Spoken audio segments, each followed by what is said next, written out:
Hello again, everyone. I am Gary Gatto, and welcome to RaceVerse coverage of Round 9 of Season 7 of the Dark Horse DW12 series.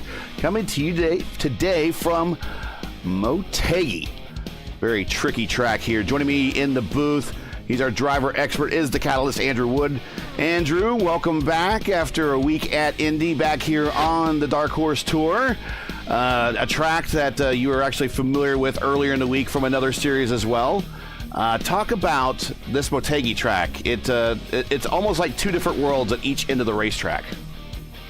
Yeah, Gary, great to be with you again. So, yeah, this track races very much like a super speedway, even though there's two sides of the track, as you mentioned. So, turns 1 and 2, you're flat out trying to make sure you find some clean air, and all the passing will likely be done down in turns 3 and 4, where there are multiple lines that you can use. And these guys are definitely going to be exploring. They were probably doing that a bit in the pre-race practice sessions, so it's going to be interesting what these guys have figured out and what they'll figure out as the race goes on as well. We are going through qualifying at the moment. 2:08, 2:07 left to play. Christopher Reagan making a visit from the Lionheart side of the house, provisionally on the pole to 2:05.114 mile per hour lap. Right next to him is the Murph. He is a 2:04.959. Currently watching stock car driver Matty Wagner. There's a long joke to that one. I'll have to explain it later. But anyways, Wagner currently taking laps in here, and we'll see what he checks in at when he finally takes a time.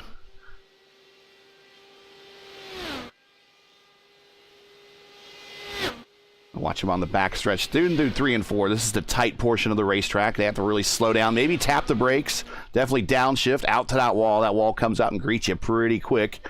Where does Wagner check in? Yeah, he definitely lifted at the exit turn 4 there, so I think he sandbagging. missed his turn in. Oh, yeah. Or maybe sandbagging. I don't know. But yeah, that's possible, but it looked to me like he really tried to maximize in turn 3, and it hurt him at the exit of turn 4, and he had to come out of it and just kind of drifted his way towards start finish. So unfortunately, not a great qualifying for Matt, but he has 150 laps to make it all up. So I'm pretty sure we'll see him back up towards the front as the race goes on. It'll be fun to watch. 90% fuel in these cars, unlimited tires, one fast repair, pit road speed limit is 50 miles per hour. This is a 1.499 mile egg-shaped oval. We're doing 150 laps, right around 224, 23 and a half miles, what we're going to clock in as. Currently watching JB making his laps around here. He's involved in the points championship. We'll talk about the points as we get in. We got a tight one at the top. The track record, and still the track record to this day, is held by Gilles de Ferran, a speed of 2:19. And then the IndyCar track record set by his teammate, Helio Castroneves, just a speed of 2:05. So these guys are in the neighborhood of that track record, 2:05.762. Reagan, 2:05.114, as we're getting ready to clock in and call qualifying here official. Career wins leaders here are... and again, we're going to mention him because he got a lot of he and his livery got a lot of TV time today in the Darlington race. Adrian Fernandez, of course, Suarez was doing his crossover or his throwback livery. It's kind of an homage to Adrian Fernandez. Fernandez had 2 wins here in kart. Well, Castroneves, Scott Dixon, and Lionheart himself, Dan Weldon, all have 2 here in IndyCar competition. Albeit Dixon, though, is the only driver to have the win on the oval and the road course. We'll get into the rest of what's going on here at IndyCar in the past as we get into this thing. But first, we got a starting lineup here that we got to read out to everybody. On the pole in his first race in the series, Chris Reagan with a 2:05.114. Right next to him, Eric Peterson, still looking for that long sought-after win here in the Dark Horse Series. 2:05.068. Mark Murphy lining up third. Eric Schaus involved in the points championship and lining up fourth. JB clocked in fifth. AJ Hobson sixth. Charlie Teed seventh. Casey Pahutsky in eighth. Joseph Morales starting ninth. Gary Lovern in his second race of the day in 10th. Jeff Heisling 11. William Swinson in 12th. Matt Wagner kind of lifted, but still took a time with a 200.792 mile per hour lap, coming in 13th. And I think we got a couple guys that didn't take time. Craig Forsyth, actually, will do the worst from first challenge here. Forsyth actually is a bit of a, at least in my experience with him, is a bit of a Motegi whisperer. Expect to see him pit early and see how he does on the overcut.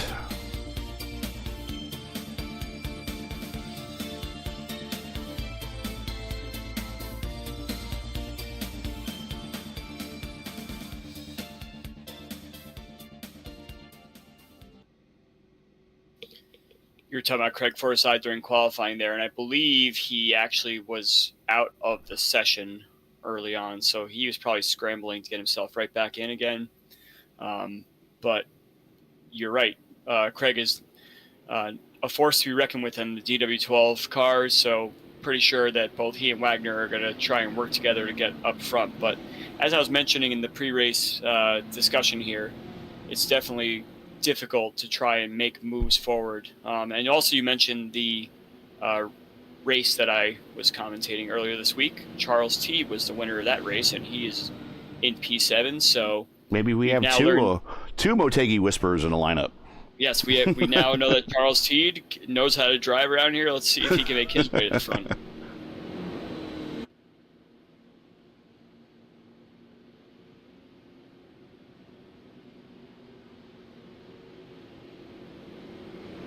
Down the backstretch. We're using a new camera pack today.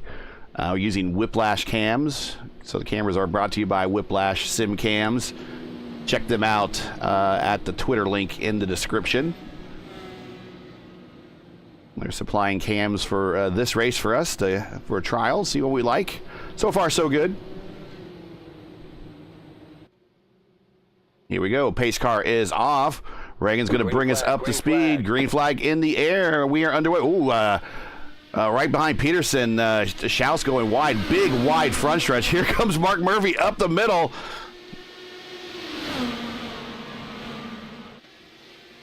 Oh, and Murphy's going to speed passing several cars through turn 1 and 2 here. Yep. Yeah, that was a very disjointed start. I don't think the front row really understood when the green flag would come out, mistimed it, and next thing you know, we got a bunch of cars all piling into turn 1 and 2. But yeah, Teed is going to move up to P3 right now, so 7th to 3rd. I have 4 spots already. Murph on the high side going to take the position, put Murph to the lead. Reagan down to 2nd, Teed 3rd, JB 4th. Peterson in 5th. Hobson now in 5th as Peterson losing a spot back to 6th. So we're starting jockeying for position back here in the mid-pack. Forsyth already up 4 spots. He's already in the top 10.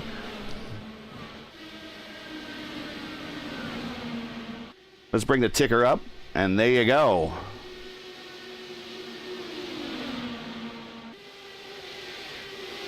So this is one of those tracks that I've found it's pretty easy to save fuel at least in the IR18. Ooh, everyone greeting that turn 2 wall.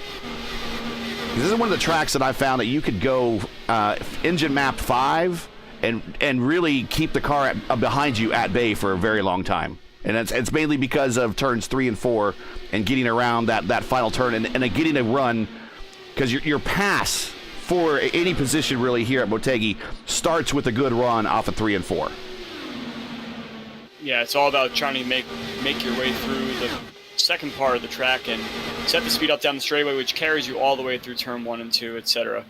So there's definitely a lot of chess match action going on, especially what side of the track you want to set the pass up for and what exactly line you want to take through 3 and 4 to try and either make the move or set it up for later on. Very wide choice of lanes through turns 1 and 2. Pretty much go through there flat-footed. There's a big bump at the bottom, so that's why you don't see every single car on the bottom, is that it can disrupt the car down there. 3 and 4, really the best way is about a lane or a half lane up off the bottom on the white line, although you will see cars hug that white line. We got a pack of 4 just fighting it out here between Hobson, Teed, and JB right there. Murph and Reagan are starting to run away a little bit. Murph is a leader by about 9/10 over Reagan. Reagan up the road 1.7 seconds behind this battle with Brubacher. Schaus. Oh, wait a minute. Okay, never mind. He did have a floppy left front wheel, and now all of a sudden it's back. So I'm about ready to say championship implications going on there. Yeah, it looks like it repaired itself from whatever issue it had.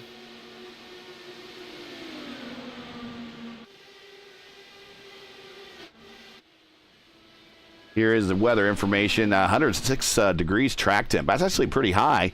68-degree ambient temp, so it's kind of a battle of different worlds there. The engines are going to be making a lot of horsepower, but I'm gonna guess at 106 degrees track temp, tire deg is going to be a little bit up there. Hot track and Motegi always means something very, very difficult for the drivers.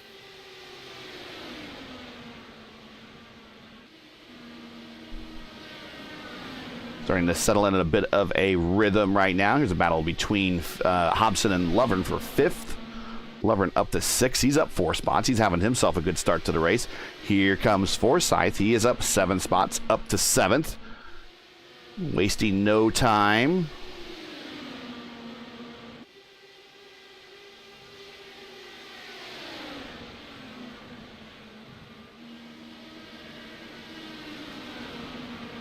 In between races today, I was watching a little bit of Craig's stream from when he ran the ERL 500, and he was in position there late in the race to get himself a nice finish, and unfortunately he just got tied up with some contact in turn 3, turned him around and set him into the wall. Ended his day just shy of the 500-mile mark.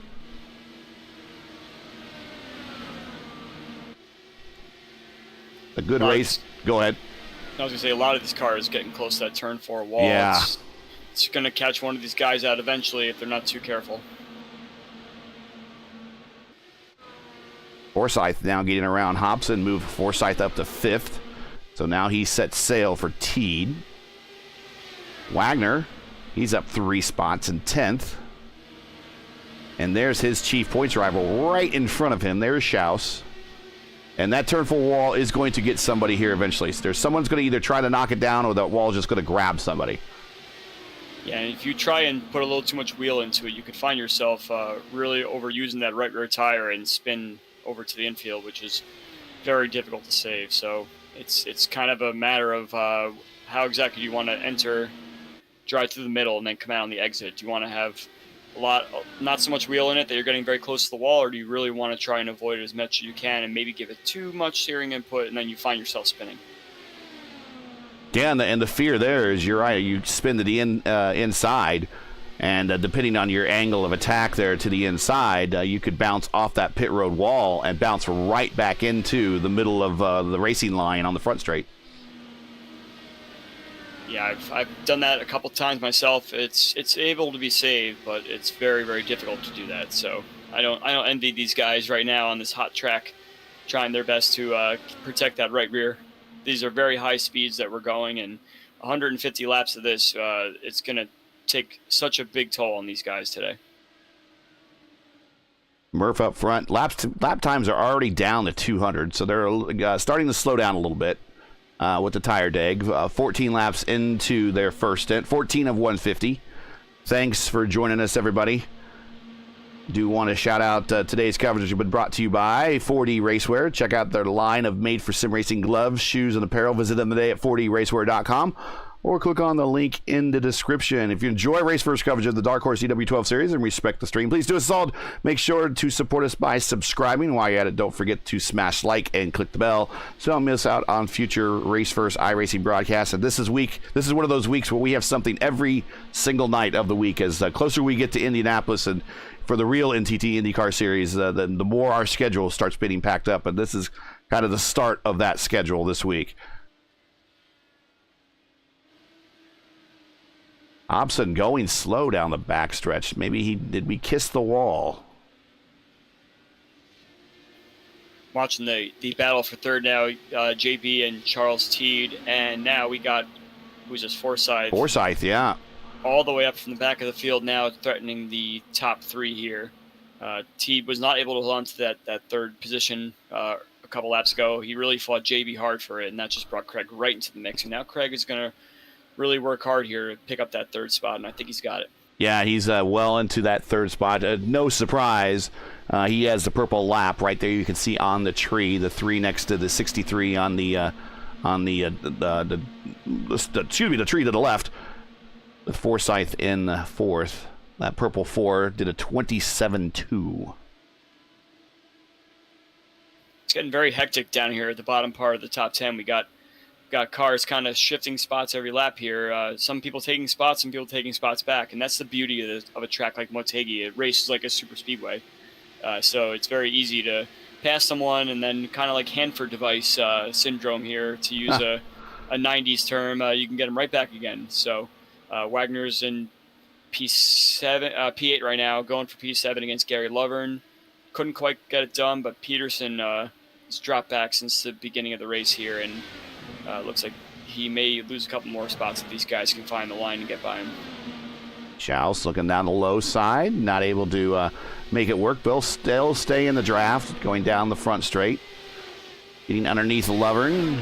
In 1 and 2 is Wagner down there on the bottom. See that bump? There is a nasty bump down there. Which adds more fuel to the fire, why it's so difficult to make a pass complete in turns 1 and 2, just because you hit that bump, it unsettles the car, and if you're already down low as it is, it's very difficult to keep the speed down there. So you really have to send it super far down the inside of turn 1 if you want to try and make that work, but it's much easier to try and set up a nice draft and a nice run down to turn 3. JB now with the purple lap at 27.079. These guys are closing in on Chris Reagan in P2. And as you see here, Mark Murphy has pulled out almost a 3-second lead. And that's quite remarkable for a track like Motegi, where the draft means everything. And being able to kind of pull out of that draft and kind of do your own thing is hats off to Murphy. Yeah, the group of 3 lined up working together right now, led by Forsyth. Brubacher in the middle, Teed at the end of that train. They're working together. There we see Peterson and Lovern side by side coming off of 4. And the points leaders side by side going into 1.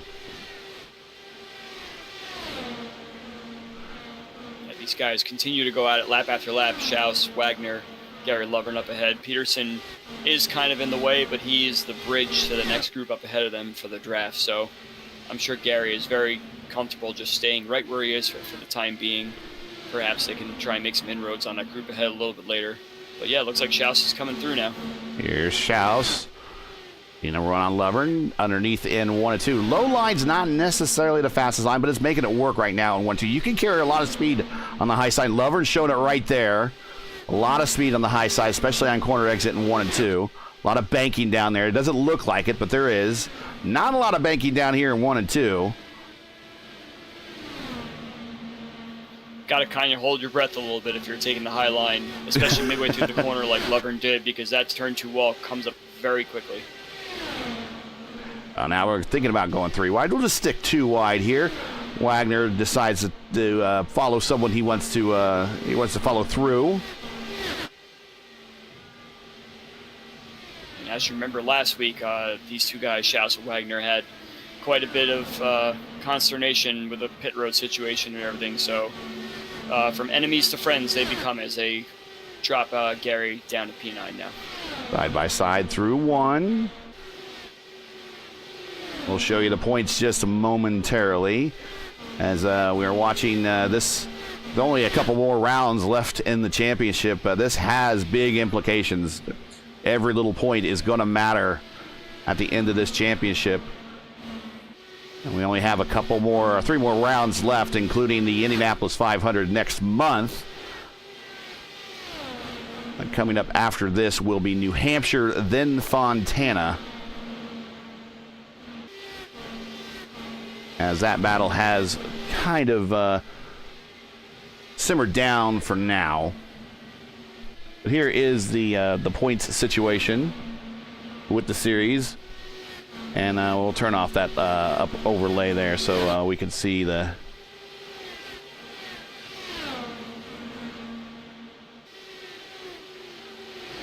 .314 to 310. There's only 4 points there. Then Stouffer, not in the lineup today. Brubacher probably will move up to 3rd. Teed will possibly move up in the 4th.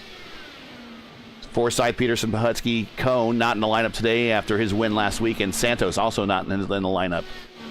That is the point situation.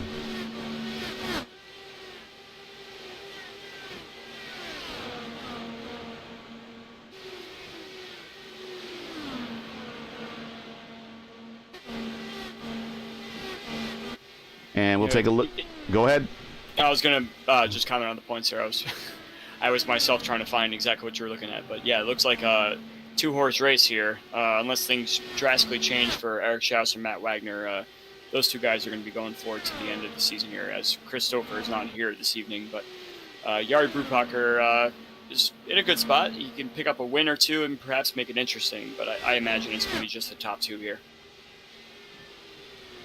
And we're staring at the 4D car. Stand by. We'll give you a real quick ad for 4D. 10 seconds. We'll be right back.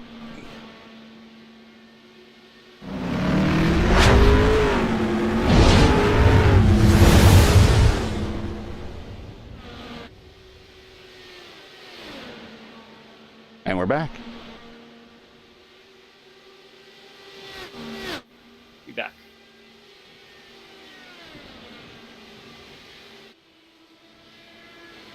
.31 of 150, as now Forsyth is really running down Reagan here for second. We'll get you the intervals between the two positions there. 3/10, 2/10 now.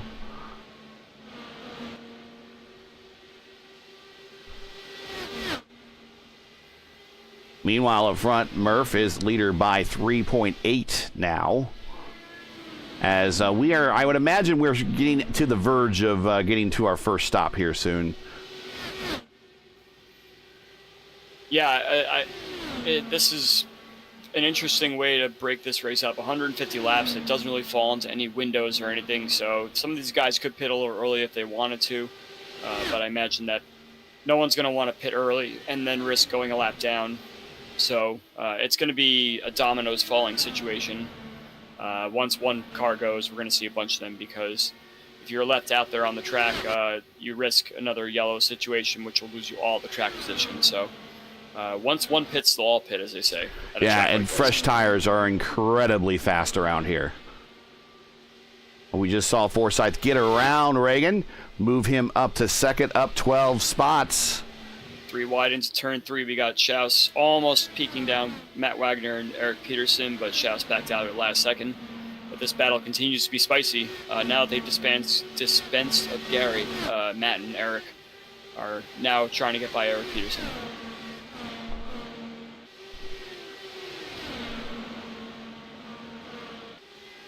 And I think Eric just messed up right there. Yeah, Wagner underneath him. Come through.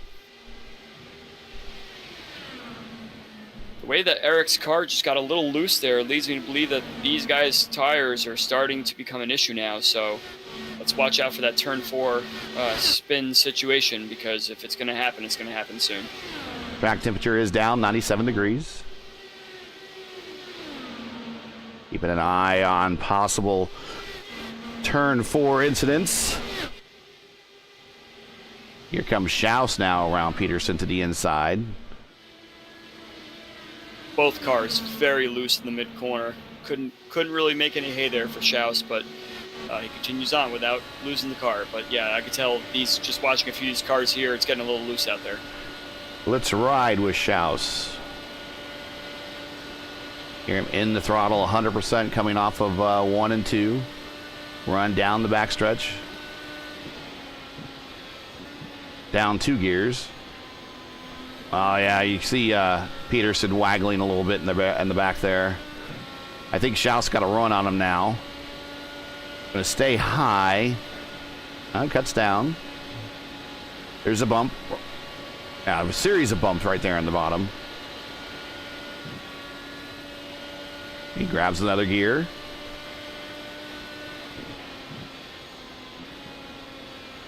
A little braking in that one. You saw Peterson get very loose all over again right in front of him there. So these guys are really fighting it right now. I imagine in the next 10-ish laps or so, these guys will be making their way in. I think he grabbed the wrong gear or something happened there, and he just lost a lot of ground. Yeah, it looked like he might have touched the wall a tiny bit on the entry, kind of tried to widen it more than he wanted, and put a nice little rubber mark there on the entry to the turn 1 wall.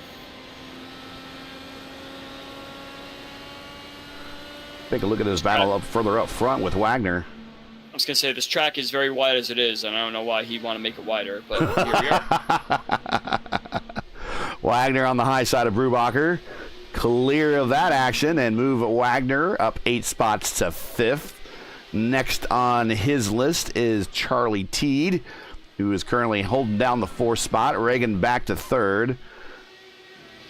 Forsyth not really getting into Murphy too much, 5.1 seconds behind. Meanwhile, the Miller American right up front here all by himself.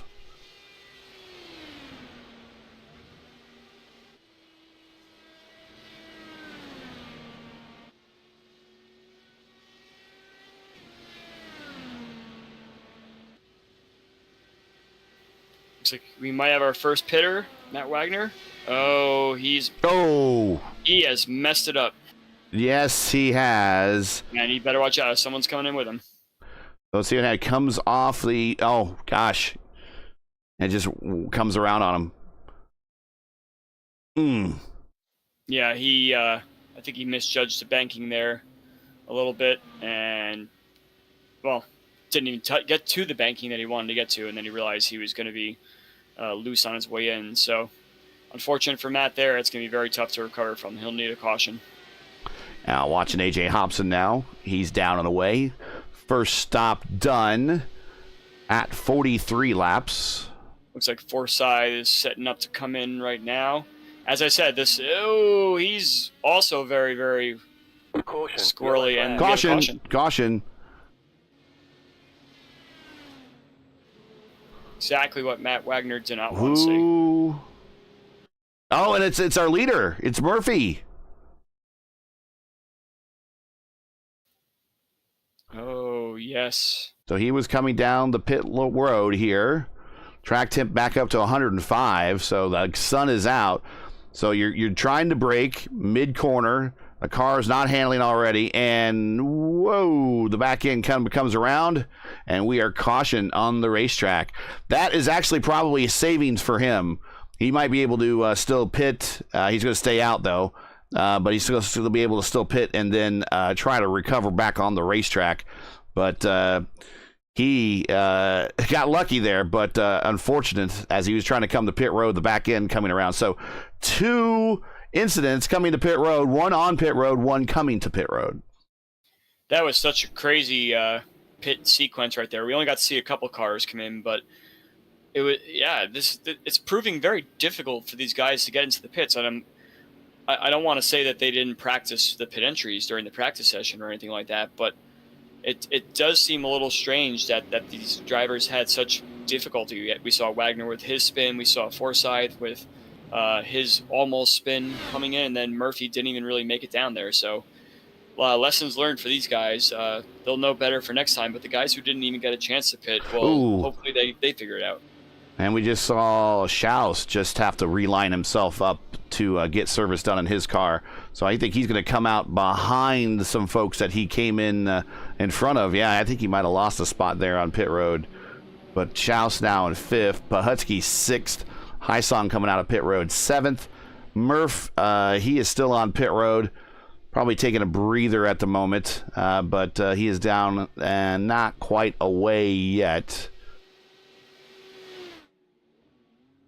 I don't know if he had a penalty or he's just taking a bit of a rest here. Morales, same way, slowly off the pit road. Okay, here comes Murph. Forsyth is, now he stopped before all this at 43. And he is on the lead lap, but he is not the leader. Reagan is shown as the leader. So Forsyth is going to get the wave around, as well as Lovern. Wagner, so this has been a benefit to Wagner, like a huge benefit. If he gets any good finish today from Wagner, he can thank for this yellow right here. Yes, absolutely. I thought he would have definitely fallen a lap there, but it doesn't seem like that's the case. A.J. Hobson coming back down pit road one more time, maybe to just kind of do a bit of a top-off, fall to the rear, work on getting that mileage. So the first stops occurred at 43, and that was green flag. Now the bulk of these stops are under caution. So we'll do the math, and we'll see if it's what the possibilities are.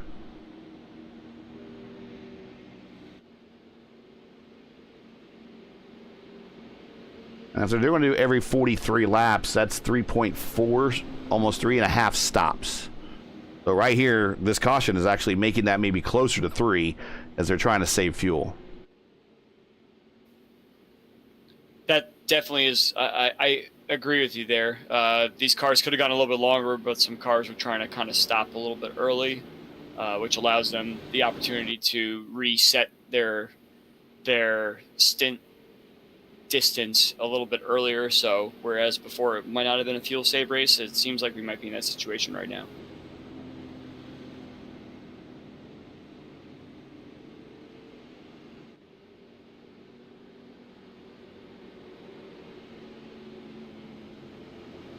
And Matt Wagner says in chat, brake bias.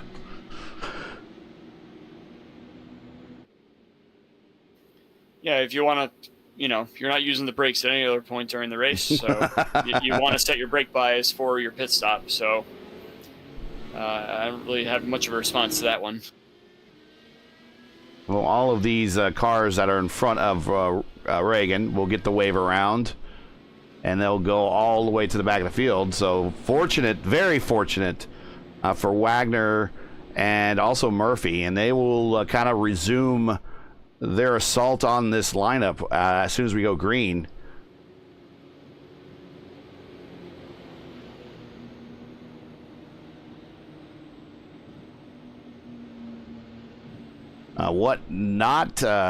This has been beneficial for those guys that stopped early, right there at 43. Forsyth, Lovern, they are back in the pack here in 11th and 12th. Forsyth, especially when he came to pit road, he was in second spot, so this has not helped him any. Yep, they fell the lap down during their stops, so now they've all gotten the wave around, and looks like they'll be restarting tail of the line there. So both of these guys are back where they started from, and they were able to drive up through the field once before, and I'm sure we'll see them do it yet again. We'll reset the field one more time once we go green. Coming to green, Reagan's going to wait to the last second to take that high line. Green, green, green. And going green now. Reagan, your leader. Green flag, lap 48. Oh, Pahutsky just cutting across all 3 lanes. Going to go to the bottom. Going to try to sneak himself up to 4th. Schaus cutting underneath Peterson there. Here comes Hysong. Hysong's going to have a good run. Here's Wagner. Here's Forsyth in the back getting good runs. Right back there also is Mark Murphy. AJ Hobson stuck low. 3 wide. And there it is. There it is. Caution. Yellow flag. You called it. Cold tires. Down on the white line. Loose already right there in that shot. And then he gets fully into... Oh, there's contact. That was with Pahutsky, unfortunately. Hopefully Schaus can get around. Are we going to tow? I think his engine just expired there, so he's going to have to tow. That car is junked for sure. Yeah, I'm wondering if Schaus may not have known there would be a car on the outside. I think he would have been in his line of sight, but Schaus was taking that corner as if there was no one there at the exit. So, or he might have mistimed it and might have wanted to try and get right on Pahutsky's left rear wheel, and maybe Pahutsky had a bobble and a little bit of misjudgment there, but definitely a racing incident in my eyes. Yeah. So no, not quite the turn 4 looseness that we discussed, but it's as close to it as you'll probably get. While we're waiting for this caution, let's go ahead and show the an ad from Dark Horse here, and we'll be right back. Welcome, race fans. This is Paul Page, the voice of IndyCars, and today we're excited to present another IndyCar event brought to you by the Dark Horse IndyCar Series. From the Unzers to Mears, Foyt, and Andretti, now it's Corley, Peterson, Davies, Garner, and Teague. You can expect high speeds, incredible wheel-to-wheel action, and intense drama that you could only get in an IndyCar. So sit back and enjoy your favorite drivers from all over the world take the track. Dark Horse IndyCar drivers, start your engine.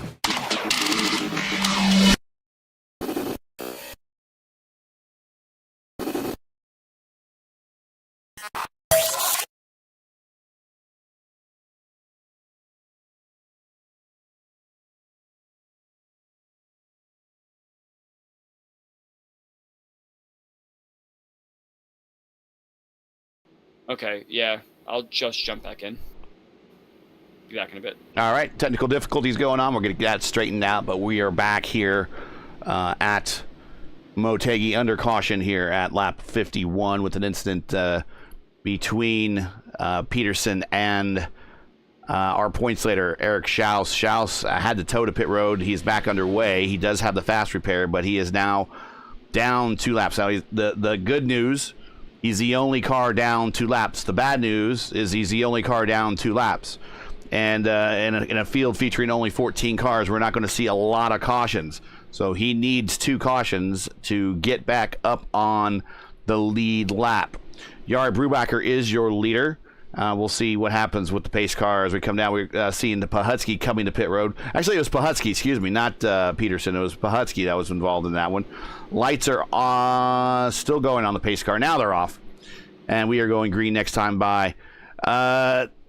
Obviously, the most probably popular win here, at least the most famous win, depending on who you talk to, win here at this track is back when Danica Patrick took her one and only IndyCar racing win here back in 2018, or excuse me, 2008, excuse me, making her the only woman in the 100-plus year history of organized IndyCar racing to make it to victory lane. Of course, that was a big weekend for IndyCar back then. That was the end of the split weekend, and that was when 2 races were basically being run on the IndyCar schedule almost at the same time that weren't in direct competition with each other, like the US 500 and the Indy 500. The kart guys, the Champ Car guys, were racing at Long Beach for their final race, and then the IndyCar IRL guys were racing here at Motegi. And, of course, after that, the next race they were together. And it's been at least a happy family ever since, although Colton Herta did call his teammate he did call his teammate an A yesterday after knocking him off the road. Maybe not so happy there at Andretti Autosport. Getting ready to go green here at lap 52, coming to 53. Jari Brubacher, who's looking to make a big charge in the standings, is bringing us up to speed, and he wastes no time. We are back underway.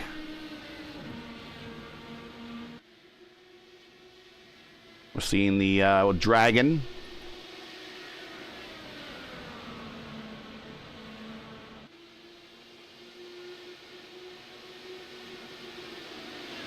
Oh, Wagner, when he cut underneath Morales there, got really close on getting that wing snipped there a little bit. But a good pass in 3 and 4.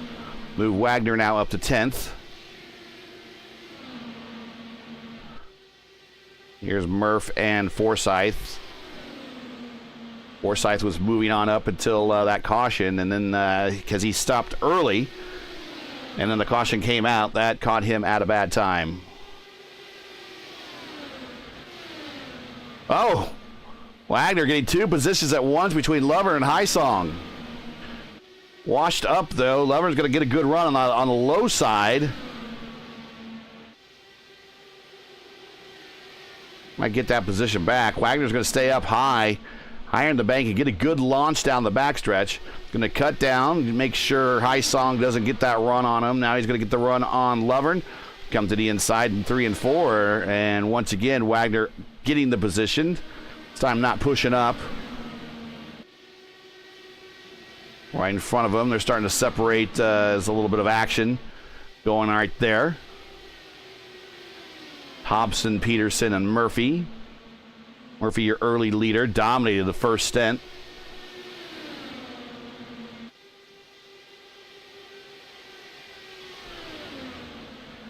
AJ and Mark not giving any inches whatsoever going into 3. Mark getting a good run off of 4 and move Mark up to 5th. Hobson 6th. Peterson 7th. AJ's not done yet. Mark almost making contact as he was trying to make that wider turn in the 1. Here comes Wagner.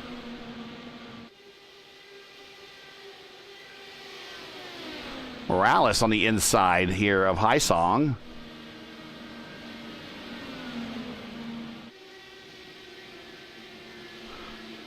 Highsong trying to get that position back. Back up to the front. Wow, look at this battle between these 3 wide. There's battles all over the place. This is really good racing. You might want to have some more cars, but these guys are pretty racy going on right here. Brubacher, your leader. We'll reset the field here. If you're just joining us, this is RaceVerse coverage of the Dark Horse DW12 Series coming to you from MOTEGI. We've completed 59 of 150 scheduled laps. Make sure to smash the like button, subscribe to the channel so you don't miss out on the next race. Brubacher is your leader, followed by Charles Teed. Right behind Teed is Chris Reagan. Right behind Chris Reagan, Forsyth, 2, 3, and 4, all within a half a car length of each other. On the high side, Forsyth trying to get a run off of 3 and 4 to get the position on Reagan. And he might be able to pull that off. Into the picture, here comes A.J. Hobson, although Reagan says no and slides down in front of him. Here comes Matty Wagner. Apologies for that. I had some technical difficulties there, but I'm back now. Sounds good. Looks like I missed quite a climb through the field for our unfortunate pit stop recipients there, Mr. Forsyth and Wagner. Yeah, Wagner is up to 6, Murphy 7th, Forsyth in the 3rd now. They were doing some 3-wide battling going through 1 and 2. Sneaking into the picture, A.J. Hobson, very racy at the moment. Getting a big run. Oh, almost into the wall on corner exit there in 2. Getting a big run on Reagan. Going to look to the inside going into 3 and 4. Reagan's going to stay high. Wagner's going to try to follow him through. Down to the bottom, getting the acceleration, pulling away. There is Hobson up to 4th. So meanwhile, Schaus back in 14th. Really no one to race right now. So he needs to, as we mentioned before, he's 2 laps down, and he needs 2 cautions. And he'll get 2 wave arounds. He'll get 2 lucky dogs. But in the meantime, I guess just try to not go any more laps down and maybe try to conserve some fuel. Yeah, I'm a little shocked at Chris Reagan right now, just kind of falling through the field one by one. He had the beauty of a good qualifying and some clean air early on, and perhaps he's not as sharpened enough to race in the pack like this, or maybe something's wrong with his car.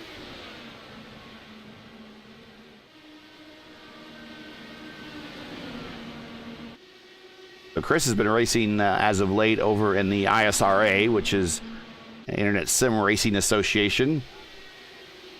Mike Rigney is the admin of that, and it's kind of made up of ex-Lionheart drivers. Of course, Lionheart taking a sabbatical year this year. We'll hopefully see them back in 2025. So a lot of drivers kind of gone over there and are participating in other formulas. They tried to get a DW12 series going, but no one was really interested. And but those that have been interested have started sneaking over here to Dark Horse, which is fine. That's good to see. Give those that like the DW12 an opportunity to race and beef up these lineups here for Dark Horse.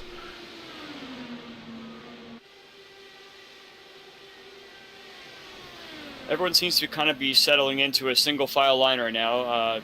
Exception being Matt Wagner, who wants to put himself right back to where he was beforehand. But for the most part, no one seems to really be putting up much of a fight once Wagner has come to the field like that. And I imagine it was probably the same for Craig as well. People just want to get a full green run in and get a measure on how their car performs on older tires. And I think, as we mentioned before, there is a slim chance that we might be in a fuel save race right now. So guys like Matt and Craig are not worried about that, but other guys that are sitting in a single file line, just letting these guys get to the front and run their own race, may have other plans. Hobson starting to work on Forsyth now.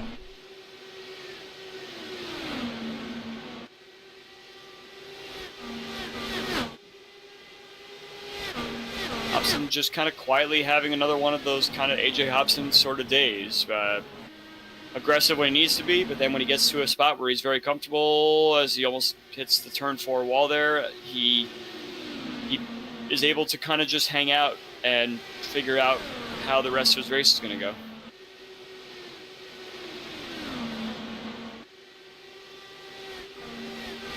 Watching Craig's car right now, and it seems that he's met his match up there with Charles Teed in second place. He's not able to close too much on him, but you could definitely tell by the way that Craig is driving that he's not satisfied with staying in third, especially because Yari is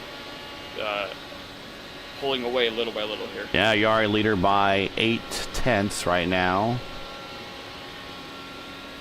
Wagner's got a huge run on AJ. Charles T gave a lot of dirty air to both Craig and AJ, and Matt read it perfectly, and Matt's now up to P4. Got the camera on that right now. So almost everyone. Oh, Wagner. Wow, Hobson's not done with Wagner. He's like, no, I'm going to get that one back. I-side really coming in now.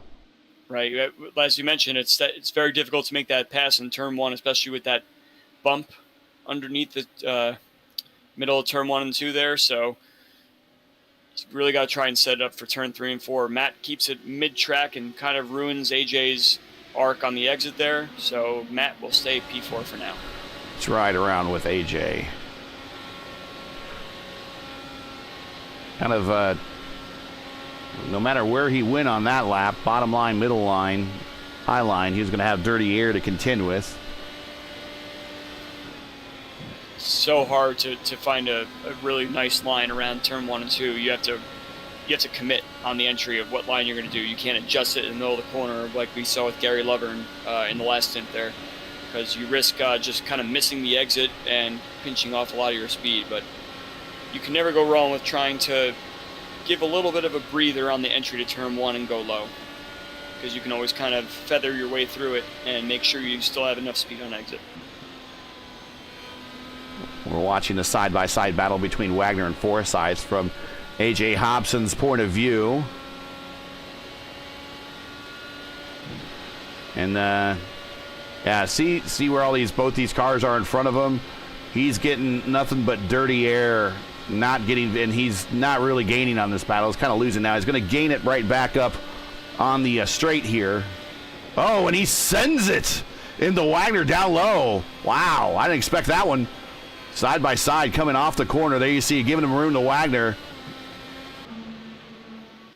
Very loose on the bottom there for AJ, which is going to give Mark Murphy a nice little run on the outside. I don't think he quite has it there, but I think Murphy took the correct line through 1 and 2 to try and fight as much of the dirty air as he can. This might get awkward in turn 3. Yeah, a little bit riding with Murphy now. Murph did not have the benefit of draft, but Wagner really mid-corner, not as fast as he wanted to be. Neither was Hobson. Murphy, though, made up a lot of time down on the bottom. Now he's going way up high to that third lane. Now cutting down, using the banking to get a run. Here he comes. Going to get a big run here on Hobson to the inside. Going to send it. Oh, Hobson just cut him off. Oh. Yep. I actually predicted that would happen only because Wagner tried taking the middle through 3 and 4 the last lap and got loose. Hobson also got loose, so the middle line is really the one with the least amount of grip right now for some reason. So I think Wagner's got to figure himself out really soon here. Otherwise, he's probably going to get eaten up by both these guys. Ooh. Almost looked like a block, but it really isn't. It just so happened both guys wanted to pull out at the same time. Wagner and Hobson. Hobson just trying to get around. He seems like he's faster, but he's just not handling as well in the 3 and 4 side of things. Hobson down on the white line. Got a little squirrely there, possibly. Peterson sneaking into the battle here. All right, so that's going to finish with Hobson now moving back to 6th. Murph and Wagner now up to 4th and 5th. Check out this battle for the lead, Bruin, though. Charles T has closed that gap on Yari. He's right up within about 0.3 of him.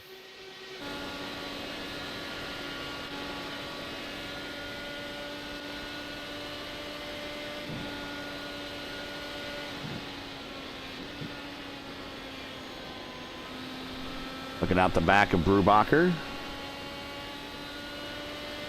Yeah, I very much enjoyed the way Murph was taking his lines and trying to methodically predict what the 2 cars ahead of him would do that would give him the best advantage. It's always easier being the 3rd car in line, not from an actual dirty air aspect, but trying to say, okay, these guys are going to place themselves right here.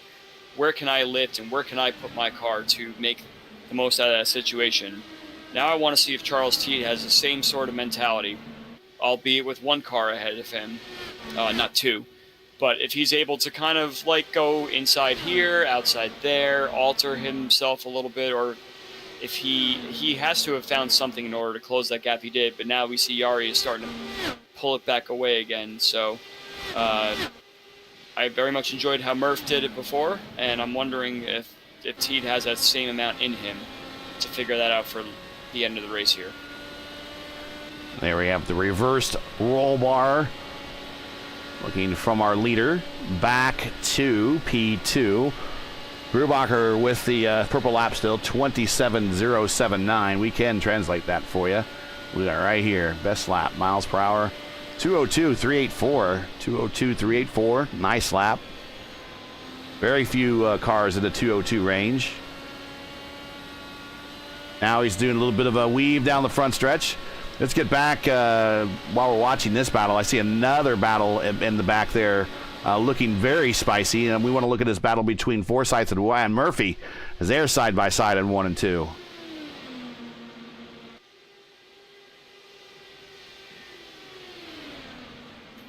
I believe these cars had to make it to about 95, 96, 96 laps in order to make it one more stop. So if anyone pits before that, it's going to be very difficult to do that. So I'd say between now and lap 96, you're going to start seeing some cars peel off probably earlier. I don't know if anyone can actually do the fuel safe here just at the speeds these guys are running and the amount of battling that they have going on. I think that they're going to be pitting probably by 90 or so. So the green flag number we have, and here comes Craig. Craig, same thing. Oh, nice job, Craig. It's going to cost him a little time, but a good save. Car in the wall in the front straightaway.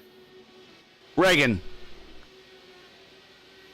I don't think it'll be a caution because he's still moving. He's kind of missing a little bit of his right front wheel there. As you see, kind of wobbly. Yeah, watch him as he comes up. Oh, he got loose on exit, and then he corrects it, and then brings it back to the inside wall. He's going to be able to roll around and get the fast repair, but that's almost day done for him unless there's a caution that develops as a result of another incident. Him moving and staying at the back of the pack here is going to result in no caution. Oh, and coming to pit road. Yeah, trying to get straightened, and then he's going to have to tow. And that's not what he wanted to do. So Yari's pitting, so good thing he kind of unblocked himself from pit road there. Oh, another one. Peterson into the wall. Man, this pit entry is really proving to be difficult for some of these guys. It's something that I've driven this car many times here in Motegi, and I have not seen this many issues before. So, wow. The guys that just pit right ahead of him there, Jari and Murph and Wagner, all seem to be able to get in just fine there. But some of these guys really are out. Teed's doing it now as well. Teed, get on Teed here. There he goes. Yeah, jeez. Let's go back a little bit in time there, see what happened to him. He's trying to slow down, already kind of loose in the corner. Now he does the turn of the wheel to cut down, come off the banking onto the apron, now hitting the brake. Of course, for these guys right now, a lot of these guys, there it is. The Mackin comes around, noses into the wall. So we've seen from everybody else. Now, Murph now knows, because he actually took a green flag pit stop and found out what happened. For a lot of these guys, this is their first attempt at the green flag pit stop. So we're seeing probably issues that are occurring that they would have found out if there was green flag pit stops that would have continued in that first stint. Let's watch Gary Lovern, because he called his pit entry last lap and missed the pit altogether. So he's going to, luckily he had more fuel in the tank to go one more lap, but yeah, he pulls down on the apron. He's not going to mess around this lap. No. He said, let me just go right down on the apron, especially because I have a whole swarm of people behind me that got held up because he missed it on the last lap. But yeah, he had enough fuel to come in, so he's going to complete his stop now. Yeah, we'll watch him as he gets down to his stall. And up on the jacks, new tires, fresh fuel. This is going to be one of those races that whoever can manage the issues on pit road. There's Pahutsky coming to pit road. And he got down to Yeah, it looks like he was not even fighting it. He was heading for the wall a little bit, but then brought it back after he was done braking. But now he's headed to his pit. Haisong now is the leader. Haisong stopped last at 51. Give Haisong some airtime now for leading a race here, which is always nice to do, especially if you've had kind of a nowhere sort of day. And last time by a 28.3. Wow. I think he might be trying to save some fuel here. If he could get to 96, he could do it. But question for you, Gary. Did you manage to, you say you have all these fancy new cameras and everything. Did you think to put a camera right at the pit attenuator to watch all of our drivers in the next pit stop? Let's see. We got for TV pits. These are new. No, I don't think there's one there. Maybe we could talk about to the developer the maybe put one right there at the attenuator, because that would have been a high-profile spot, to say the least. Murph around Haisong, putting Murph back on the lead lap. Here comes, Reagan, very fast, but he is a couple laps down. He's back, at least getting one lap down, or one more lap back, excuse me. Right, I imagine that we have more action happening at the pit entry during the pit stop rotation than we do on the track itself, so it'd be kind of interesting to just kind of plant a camera there. Swinson on the front stretch. I'm not sure what happened to him. Off the corner exit, getting loose. And then right as you talked about, into the inside wall, kind of bounces back out into the racing line a little bit, gets it under control because he was separated from the pack a little bit. There was no other cars coming, but he is back underway, but he is sporting some damage. Yeah, very interesting spot to lose it and not cause a caution there. So we continue racing, especially Jeff Haisong probably wishes there was a caution there because he'd get a free pit stop, but he's on a strategy and he wants to make sure he sticks to it. So great job for him for staying out this long. If he can make it to 96, he will not have to stop again. I think he looked loose off the corner 4. Let's ride with him. Yeah, he does one more lap. He gets to that 96. He's done 44 laps on this stint. His car is not happy.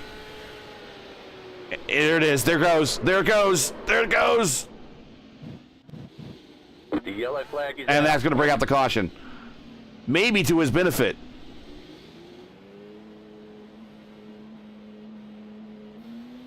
I'm shocked, Gary. We definitely have these issues with the pit entry here. It's probably more than these guys imagine would happen during their time. But yeah, this definitely will help him because, yes, he'll lose the lead and everything. But you can make it from here. So yeah, and if there was any question, everyone's going to pit. Right, and if there was any question that anyone had to make it from here, watching Haisong, you can see how loose he is already as he's kind of coming off the power, trying to bring the car down. I'm sure that right rear is pretty well spent, and as he comes down, it just comes right on around, right in front of Schaus. He quickly gets it in gear, gets it back down onto the apron, but not in time for iRacing to send the facility into a full course yellow. So we are now in a yellow situation. Now, as you're saying before, the 96 is the last, probably the earliest to get to the end. And if there was any question now, I think even with the caution laps on top of this, I think everybody now can make it to the end. This is their last stop, if they're stopping.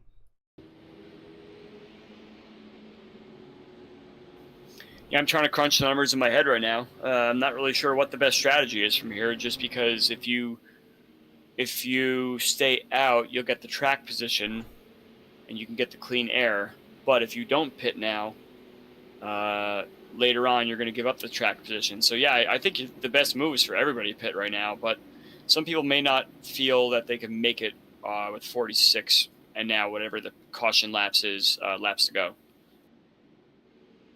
Let's reset the field. And we got, speaking of Rigney, he's here in chat. Hey, what's up, Gary? Hello, Andrew. Hope all two are well. Yeah, we're doing good. Brake bias bites hard. Yeah, that seems to be where everyone is kind of the lesson of the day, brake bias. Jari Brubacher is your leader as we're shaking all this out now. AJ Hobson now the second. Haisong, despite spinning and bringing out the caution, is in third. Forsyth is in fourth. Wagner fifth. Murph sixth. Teed seventh. Lovern is back to eighth there, and there he is. He's behind the pace car, so he'll get a wave around, along with Morales, along with Pahutsky, along with... where is Schaus? Now Schaus coming to pit road because he's trapped behind the leader.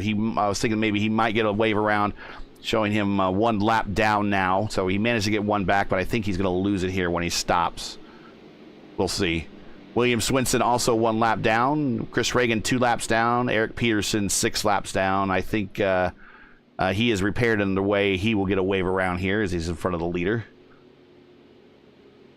It seems like when we got to the pit stops both times, that's when everything changed. Everything, went from a good green run to everyone just kind of scrambling and everything just really shook everything up.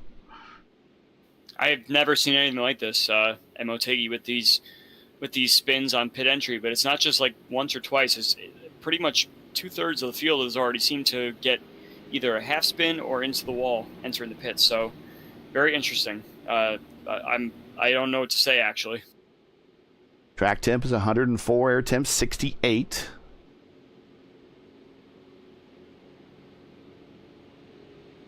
As leaders will probably get a wave, or the cars in front of the leader will get a wave around here very shortly. Wait this time by.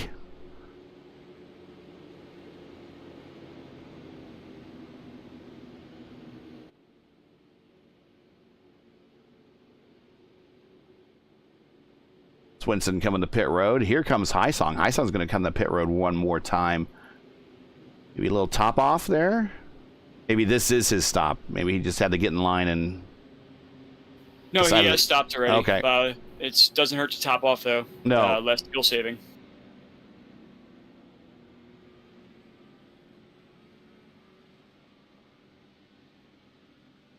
Yeah, I don't think anyone's been able to do 50 laps, so I think we're still looking at one more run, which is going to be a splash at the end. So this might not be a bad move for Jeff, just a kind of little top off, especially we've seen with people making the pit road in, the incidents on pit road in. It could occur that he stays out the longest, and then one of the last couple people takers to pit road, something happens like we've seen before, and he has a lap lead on everyone in the closing stages. Not a bad idea.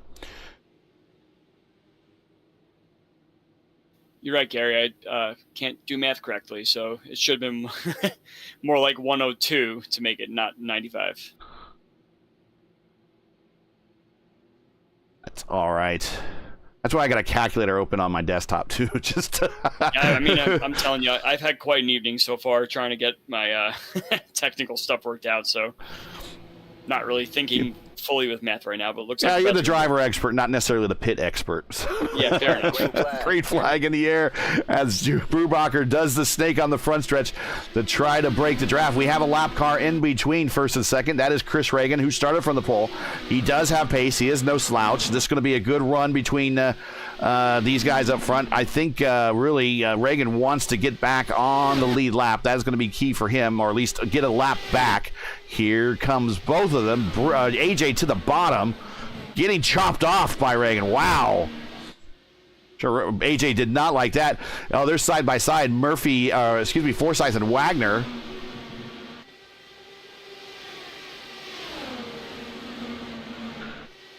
I believe JB caught the wall in turn 4 on that last lap. I went back to check it. Very close. I saw a puff of smoke appear. Okay. But if anything, it was barely a touch there. He's a little high again. I think he's clear there. So what do? You got a car trying to get her lap back here. Do you keep that car pinned and not let him pass, or just let him pass and then deal with his dirty air? Yeah, it's a tough... Wow. That was very close. I think it depends on who's driving and who the leader is. Yeah, Hobson's the leader now. Or at least here comes Wagner getting a big run. I'll hold my opinions until this battle settles out. It's starting to get very spicy for this lead right now. No more. Car up in the wall, turn 1. Forsyth. And I think Caution, yellow flag. Don't know what that happened there. that might have been a drop or something. Let's see. He disappeared, and then as he hit the wall, he disappeared. So this might have been a disconnect. So we'll see. He's right there. I think there was a hardware failure of some sort there. Yep. There was no contact. Let's ride with Craig.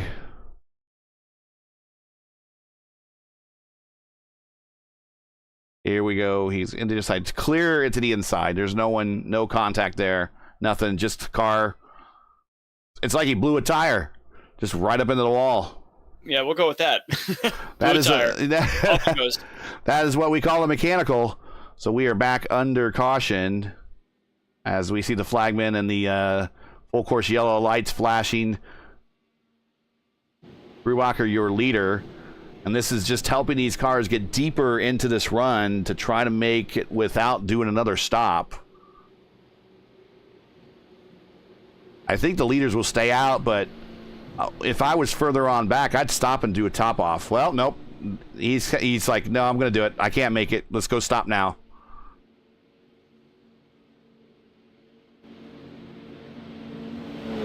Yeah, as you corrected me with the math situation before, it looks like these guys needed to stop one more time.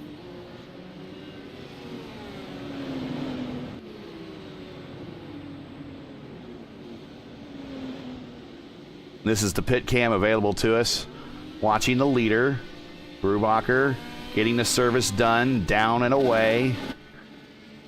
And he is going to sneak out. Wagner up to second. Murph just edges out. Maybe Teed. We'll see. Yeah, they're going to sort out, and Murph will go to third. Teed fourth. Hobson is going to be in fifth. Lovern sixth. Hysong seventh. Morales is going to be eighth. Pahutsky 10th. And someone stayed out, so Schaus actually stayed out, I think, to get some laps back. He's now back on the lead lap now. Interesting. I think it's been quite an adventure for Mr. Schaus tonight, so just getting back on the lead lap, I think he's very happy about that, and he'll just try and pick up any spots from here to maintain that championship lead. He is given some spots back, so we'll see what's going on here. There he is, slotting in behind Casey here in 10th. Reagan is back up on the lead lap, so he'll get the wave around. And Peterson will get another lap back. And once again, the fuel or the point situation, it's Schaus. And we'll bring off, we'll hide that bug in the corner. There it is.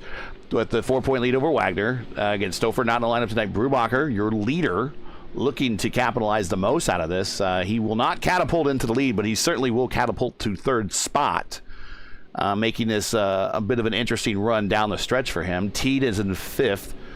He probably will move up a spot as well. Forsyth is in sixth. Like probably he might be able to move up a spot. It depends. That 212 up to Stouffer's 246 might be too much just for this one race, but he'll be closer for sure. Peterson in seventh. Pahutsky in eighth.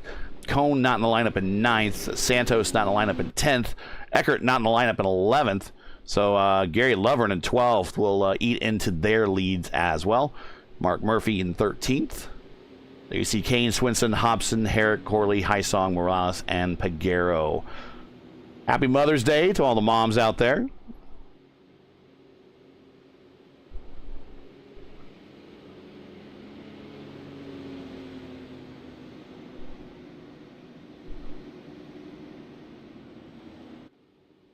The lights will come out on the pace car.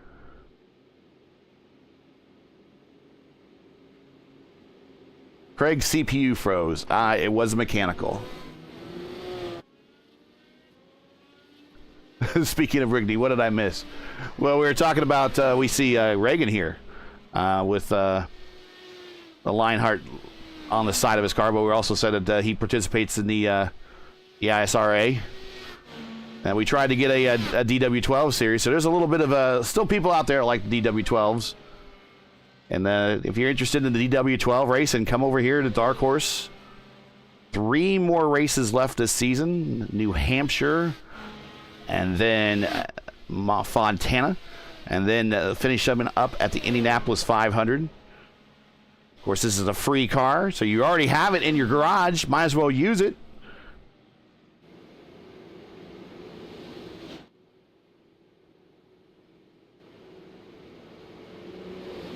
Coming to green this time by lap 108 is when we'll resume action here.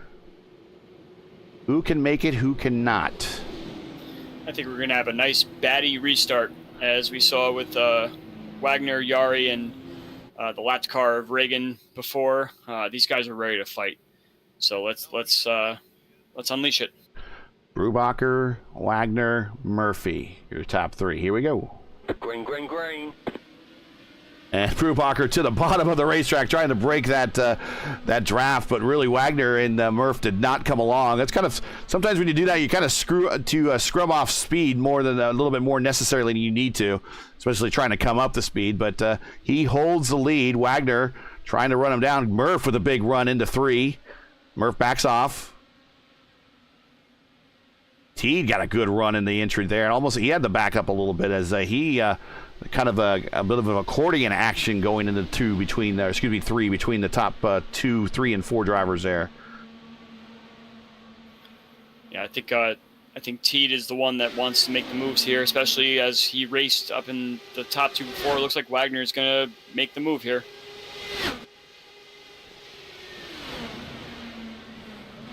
And Wagner pulls it off cleanly. Yari just lets him go. Yari's going to stay on the bottom of the racetrack. And he gets the lead back. Now Murph's involved. He's on the high side here in 1 and 2. Going to get a good run down the backstretch. Let's ride with Murph and see what happens. A little bit of a fade from Wagner in the 3. Going to send it. Wagner's got a still a good run on the high side. Probably going to hold on to the position. Corner exit. And they're clear. There you see JB going to the bottom, back up to the top. Snake is being run now.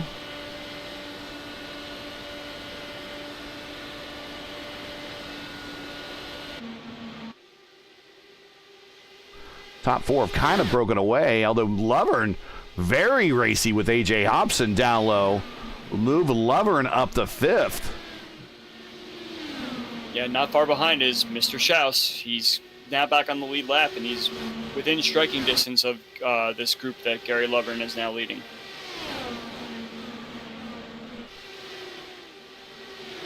Forsyth could really use a late caution here to get himself back into contention. He's stuck a lap down in 12th.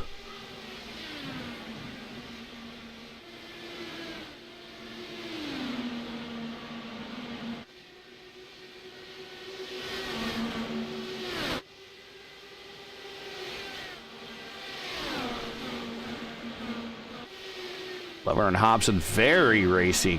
Great racing between these two. This is a battle for 5th. Lovern's going to try to break the draft. He's going to the inside. Comes back out. Now you got to make this turn in the 3 as wide as you can. And now we're going to have a battle between Hysong and Hobson here very shortly. Although Pahutsky might be in a position closer to get to Hysong before anybody else. Schaus down low. He's getting a position on Morales. Move Schaus now up to 9th. He really needs to go now. His chief rival in the championship, Wagner, is leading this race in the closing stations. JB here now, side by side with Murph. Move Murph to 2nd now.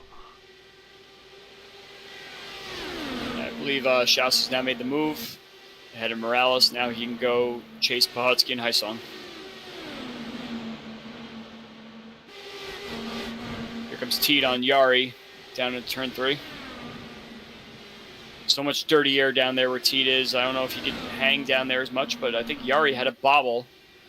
So for now, Yari's going to have the momentum on the outside, and Teed is going to have to fight the dirty air again through 1 and 2 here. Yeah, once again, coming room. off these cars here, it's a bunch of dirty air, and that's less clean air getting to these front wings. So it's going to cause him to understeer or push in the corner there, and it doesn't help when he has a car on the outside. And the longer you run side by side, the more you lose gap to the cars up ahead of you. So they got to sort it out for now, so they can try and claw back some of that time. But a lot of that time is gone, especially when Murph is in Wagner's draft there. Brubacher is now in Murphy's draft, and it's going to pull Teed right back up into the battle. Teed a lane off the bottom, getting a good run on the high side, and a good run down the front stretch. You can also note that Gary Lovern is now within striking distance of that top 4 as well, so going to be very interesting here. We got about 31 to go, 32 to go. But we're pretty sure not everyone is going to be able to make it to the end. Though Hysong we saw dip into the pits for kind of a late... Schaus has got Puhutsky locked in his sights here in turn 1. I think Puhutsky's just going to lay over and give it to him. He had a great run up. Puhutsky got very close to the turn 4 wall. So he's not going to lay over and give it to him. He's going to fight Schaus. But a lot of dirty air on the bottom with all the cars up ahead, like we mentioned. So Schaus, I think, just has the more experience here and takes a spot. How do you adjust the car with the lack of tools, especially in turns 3, 4, 3? In IR18 competition, you and I would just be going to a weight jacker and a roll bar. Is it just really adjusting your line into the corner? Your feet do everything. Little bit of breathing of the throttle on entry, try to find the spot and hope that you choose right, but a lot of times it's all luck. You just have to make sure that you try and get in the person's head that's ahead of you and say, what am I going to do in this corner, and and act accordingly, which is not very easy to do. But a lot of these drivers realize, especially on a track like this, there really is only one optimal line. So that's when you use your feet. You can try and play around with your line through the middle and the exit of the corner if you really want to, but if you have to take the bottom line like you saw with Teed before and with Schaus now, you just have to kind of play with your feet and hope that you can get a little bit sniff of dirty air later in the corner. Wagner's last lap 198.3, so they're kind of falling off the pace of where they were before. Wagner does have the purple lap at 27.066. Not sure exactly when he set that, but last time by 27.625, as these tires are just starting to go off slightly now, as they are 18 laps into this current run.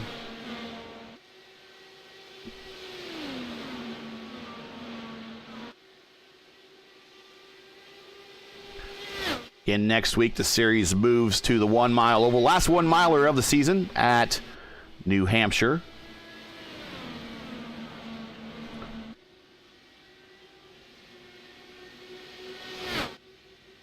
How's your luck in these cars at New Hampshire? When we did that Lionheart race there, where'd you finish?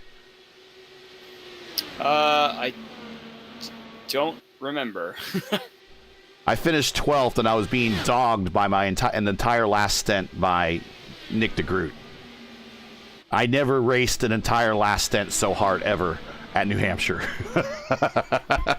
Yeah, if I don't remember, that means it was probably just a block kind of race, or I crashed, one or the other. So it doesn't stick out as one I remember. So it was difficult. I do remember that. There was a lot of too wide, a lot of my cornering and shutting off exits and stuff like that. So you can expect that when these cars go there next week. But the two sides of the track are just they're so different, but they're so much the same at the same time. It's just a mental thing of which line you need to take and everything. I just really remember everybody up in that third lane right up against the wall. And to pull off a pass, it just had to be within the first couple laps of a stint with new tires coming off a caution or something, and that's about the only way you can get that other line underneath to get that pass. It was very, very difficult, and I just remember cars on the wall, Puhutsky in the wall, It's funny. I was just watching Lovern trying his best to not hit the wall. So, was it Pahutski or was it Reagan? It's Pahutski, and he did a slide job on Reagan. Reagan did get into the wall, but Pahutski did a bit of a slide job. And then here comes Morales and Forsyth at full speed. Hello. So no caution, but we're still going.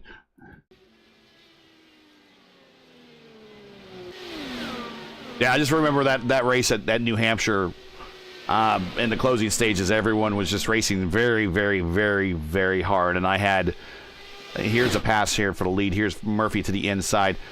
And he's going to pull that off very cleanly. Just shoots it right on in there. See if he can get a good exit here, get a good run, kind of separate from Wagner. But yeah, I was being dogged by Nick DeGroot in that last stint. And I don't think I ever raced anybody quite as hard as I did him and he did me, and I was exhausted at the end of that one. And he did nothing wrong. We just raced each other really, really hard. Is the short track scenario your thing?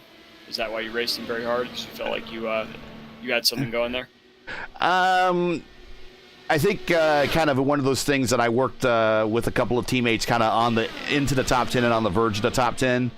And my speedway season was not a very good one. I was just trying to get as good of a finish I could have possibly done. I mean, my best finish the last speedway season was only a 10th, so I was looking at one of my season best finishes. So I was willing to put a lot of effort in that last stint to finish 12th or better. Did not want to get past. One race I remember very clearly was the two races actually, one good, one bad. The Milwaukee race where I drove from a end of line penalty all the way to just barely winning, barely not winning, I should say. That was probably my highlight of the season besides winning the Indy 500, and the other one was the race where you and I had a little bit of ghost contact at Michigan due to a very poor pit entry. I was doing a bit of a different strategy on that race. I was doing, what was that going to be, just a 100-lapper? And the tire dig and when your tires went off, the cars they just really, really slowed down. So I was going to do 25, 25, 25. I was going to do a 3-stopper. I think everyone was kind of planning on doing a 2-stopper. And I was going to take that extra stop. And I was in that crossover period where you guys were really slow getting ready to pit. I just pitted. I had fast tires. And I rolled up on all you guys, and I wasn't sure what was going on. I let a lot of you go, and then as I'm coming, I think I clipped you, and I'm like into the wall, and like, oh, well, day done. But yeah, I didn't really know that I hit you actually until I watched the broadcast. I got like a 0x contact, and then I looked at the broadcast, and there you are in the wall down the front straightaway. I'm like, oh no. But no caution came out. No caution. Yes, another reason why I didn't know I hit anyone. Yeah, I took it to the inside, went ahead and towed, but I was going to go on a different strategy there. I figured I could be faster with new tires all the time instead of doing that. I think we were set up to go like 33, 35 laps for as long as you. I thought maybe if I win a little extra, maybe I'd sneak some spots there at the end. I knew I wasn't in a position to win, but I knew I was in a position to be fast. Now watching Teed. I think Teed might have been in that race. Murph? No, I don't think so. Nope, okay. Wagner there. So Pahutski has put himself right in the middle of this top battle here, which is probably to the chagrin of Mr. Teed because he's now kind of feeding his own additional dirty air. Dirty air, yep. Yes, exactly. So, Brubacher in the wall. Yeah, that was the same puff of smoke I saw from Yari before. It doesn't look like he actually touched it. He might have just... I think he's coming in for, let's see, Brubacher is coming in from, Europe. So that might have been a sync netcode type thing.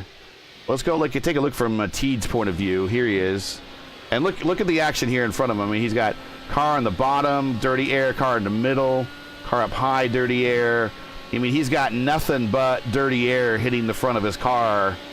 And that's going to cause him to understeer.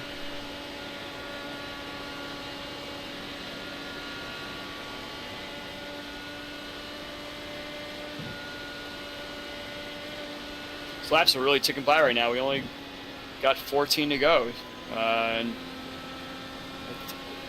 I guess the question's still out there. Can these guys make it to the end? May have to see a splash of fuel. We're listening to Teed. He's really not lifting.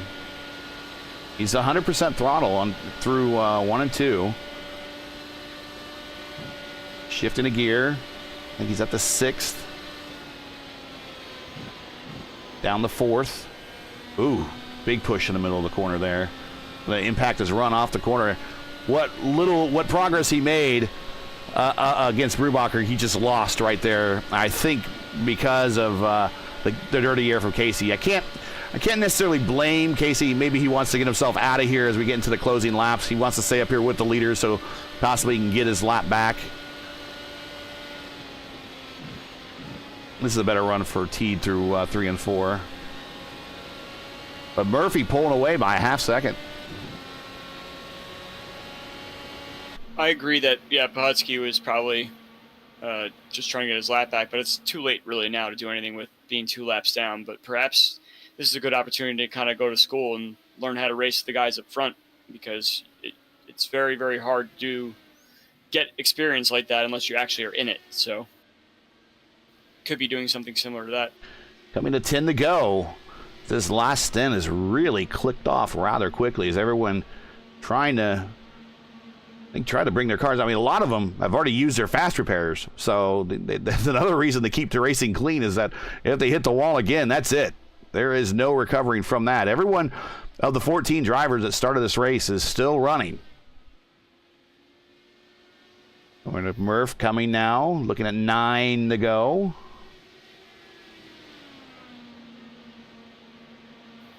Yeah, I'm wondering what Matt has up his sleeve for Murphy.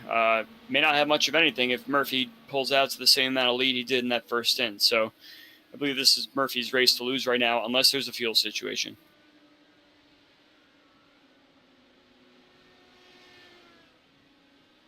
If Murph pulls off the dub, he would be the 18th different driver in Dark Horse history here to get a win. Watching Eric Schaus now up to P6 and flirting with the top 5, and that's going to be quite a good finish for him after the night he's had. That is a really good recovery. And good run for Lovern. Lovern's been in 2 races today. He was earlier today, did a 300K at Fontana in the IRO5 for the VOR IRO5 series. And so he finished, I think they got a top 15 there, but to come back here later in the day, doing 2 races a day, it's a lot harder than you think. I did it last week. He's up to 5th, and Schaus trying to take it away from him. 7 to go. This is your closest battle on the racetrack. Schaus is there. Giving up the ghost now, or is that Swenson? Swenson to the inside of the racetrack there, so he might be to the point where he can't make up any more spots.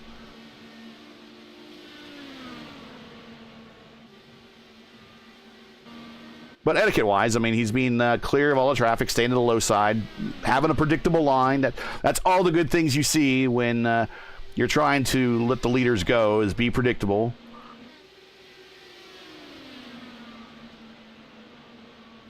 Yeah, Schaus really can't do much with Lovern here. Lovern's just kind of picking I don't know if Schaus is picking wrong or if Lovern's really driving in his mirrors to try and keep him behind. But these are crucial points that Schaus needs to mop up the mess from Wagner being out in front. And if the league does update the points before we end the stream, we will update everyone in the point situation. Mark Murphy, 4 to go, looking at his first ever Dark Horse win. Told me earlier today he enjoys driving this car. He enjoys driving this car in this series. Oh, we might see more of Murph in the future, as we are now 3 to go. Wagner back by 9. So I don't think, unless there's a big hiccup by Murph, smacking the wall or something like that, I don't see Wagner eating this up. But Wagner's in a very good position to capitalize on moving in the points. Brubacher, a good finish. And then Brubacher's actually looking for a second straight podium here, so it's a good finish for him as well. Teed, I don't think is going to run him down. We're down to 3 to go now.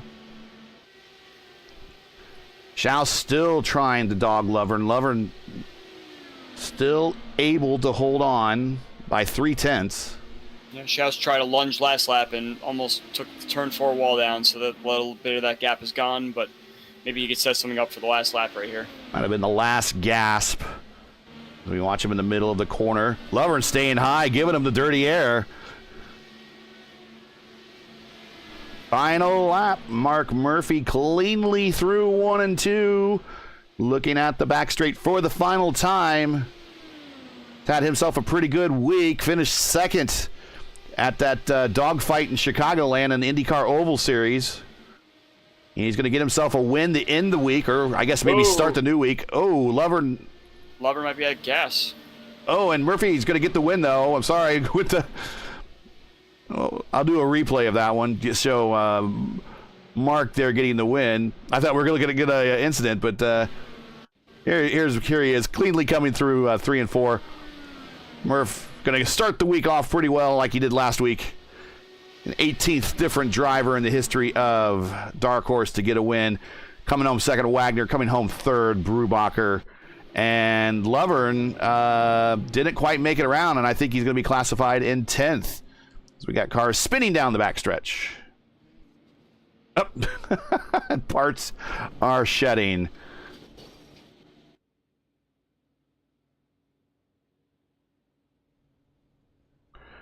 All right, let's queue up some replays and then get in a final standings here.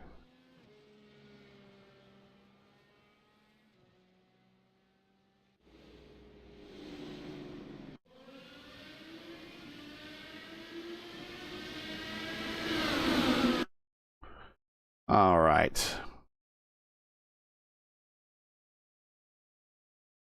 Here are the final standings. I can queue it up, right? This is where I need a producer. Being the producer myself makes things a little bit slower sometimes. Anyways. There you go. Mark Murphy led 65 laps. Your winner, Wagner, improved 11 spots. Led 16 laps. Brubacher led 53 laps. That's your top 3. Teed 4th. Schaus 5th. Hobson 6th, Heisong 7th, Morales 8th. Lovern just looks like he ran out of fuel, unfortunately. On that, trying to economize that run, was looking at a 5th place finish. So that's going to shake up the points. That gives Schaus another position there right at the very end to get closer to Wagner. So Schaus was only -3 from where Wagner finished. So that's not going to be that much difference in points, but we'll see momentarily. Reagan, starting from the pole, finished 10th. And Pahutsky 11th, Forsyth 12th with that, what he had, a bit of a mechanical there, and that caused him to hit the wall there between 1 and 2. Kind of ended his day prematurely, still brought it home 12th though. Swinson 13th, Peterson in 14th. As you see, we had 4 cautions for 15 laps. And I will get my dev to look at the average time. I want to get that down to with a decimal spot there and 3 places after it, or actual show the actual speed of the race.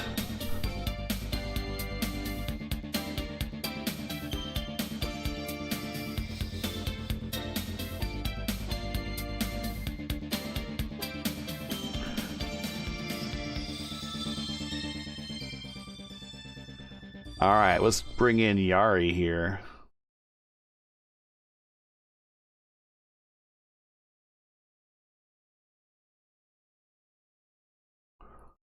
There we go. And see if Yari is in the interview room. Or in a room we can grab him. There he is. We'll bring him down. AJB, we got you here in the booth with Gary and Andrew. Congratulations, another podium, sir. I think you're going to move up a spot in the standings in the Well, I guess if there's one good time to move up the spots in the standings, it's right toward the end of the season. Talk about your race. You got to lead some laps there, but couldn't quite hold on to the lead, and then brought it home kind of in the mid-pack finish there for a third. So talk about it. So yeah, I think Mark and Matt, they were just super fast. Like I didn't have anything for them, but I gladly take third position. It's not really a track I'm really strong at usually, so I definitely enjoy that. Yeah, I was in the lead, but I realized like Matt was coming so hard there, trying to overtake me, and I decided that I'm not gonna fight them tooth and nail and like risk a DNF or something. So I'm pretty glad with the third place. Yeah, Yari, did you find yourself kind of embroiled in these very heavy restart battles and side by side? If so, how did you figure out if you wanted to enter high? What part of the track do you think had more grip on both sides of the track? And how do you get the best advantage to make sure that you either hold on to the position that someone's attacking from, or kind of taking advantage of some cars that might not have such a clean exit? Yeah, I think you had to take the entry into turn one a little bit higher than maybe I was expecting actually with cars in front. Then you could like cut down and come out of the corner really well. Turn four was a bit of a problem spot at least for me at the end of the stint. Like my tires started to get a little loose, not so badly, but I had one or two moments where I thought I was gonna put it in the wall. Yeah, it was really difficult. Dirty air was quite harsh, especially like maybe after 10 laps into the run. But yeah, I think also the wind changed direction like somewhere mid race, so that was a bit for a while that was a bit unpredictable there. Well, another podium finish for you. Congratulations. Feel free to give your shout outs to your teammates, friends, family, sponsors. Like I say, you keep wrapping these podiums together, and you might actually walk your way into a championship. So keep it up. Well, I'll just try to see where it goes. Like keep amassing points and just see where I end up in the championships. And I want to thank just everybody participating, especially like Charles T. That was such a fun battle against him that I had during the race. And thanks to you guys and everybody watching. Pleasure is ours. Show you currently now. You moved up one spot to third. And you are 72 points behind the leader, 64 points behind Schaus. Wagner's the leader, Schaus is second. You are now third. So yeah, I just need a little bit of luck, and maybe I can get there. I'm going to go ahead and move you down to general, and feel free to move yourself down to whatever channel you want to. But congratulations, good talking to you again. We will see you next week, hopefully at New Hampshire. Yeah, I should be there. Yeah. All right, guys. Bye bye. All right. Take care. And they'll bring up Matt Wagner, stock car driver Matty Wagner. Stock car driver. You're here in the booth with Gary and Andrew, man. Talk about your race, especially that first pit stop. But it seemed like you weren't the only person that had issues coming to pit road. No, you saw me type in the chat brake bias. So yep. Yeah, I was one of the few who were braking going into the corner to set the car up. You know, when you want to get that car down to the white line as much as possible. And I forgot to set the brake bias back up and spun it around. And that was a rookie mistake. I've been having a lot of pit road problems on the broadcast, so that needs to be cleaned up. So, well, I tell you what. I mean, that is. I mean, you're not the only driver. I mean, if everything going on, and sometimes the last thing that you need to remember is set your brake bias before getting the pit road. Sometimes it doesn't get done. And I know when I spot for drivers, that's one of the last things I always say is that you got your pit next time by, set your brake bias. I always say that because I know that is an issue. Sometimes when there's a whole bunch of stuff going on the track, which there was, that mental checklist sometimes it just slips you, and that's kind of what happens. Yeah, it's more like I have a dial here on my wheel, and usually if you go too fast with the dial, it doesn't register some half the time. So I was finicky fondling moving it as quick as I could, and yeah, it didn't work out. Yeah, you saw what happened. Anyway, that was a pretty fun race. It got a little bit loose toward the end. I think the race was more about taking care of your tires, and lesson learned there. If you get like say about 30, 40 laps on your tires, getting toward that white line will upset the car if you don't brake early, which that's what me and Mark were doing. And unfortunately, I had to let him by. I was actually burning a lot more fuel than him, and ultimately he took the win, and that's fine by me. I ain't crying over spilt milk. Second place, that's a good points day. Well, we'll go ahead and let Andrew ask his question, and we'll update you on the points here when you're done. I can go in many different directions right here. A lot of info. You stole my spinning in the pit question, but that was kind of the low-hanging fruit there. So instead, I'll ask you, how difficult was it to pass here? Did you find that it was better to just kind of sit behind someone and save fuel, or did you want to try and get as far forward as you can and avoid the effect of the doubling, tripling of the dirty air from the cars ahead of you? I wanted to get as far forward as I could. I made a mistake early in that first stint by overdriving the what out of the car. Instead, if you would brake a little bit early, you can actually really set the car up and get a lot of passes. And I was able to execute quite a few passes by doing that. But that dirty air was a big killer here today. Well, you are the points leader going into New Hampshire with 3 rounds to go. You have yourself an 8-point lead over Schaus. And you've done it all by virtue of 0 wins. 0 wins. just consistency. I didn't want to say that, but I was trying to get there, but go right ahead. hang on. I'm going to interrupt you for a minute. I know your IndyCar knowledge is very good.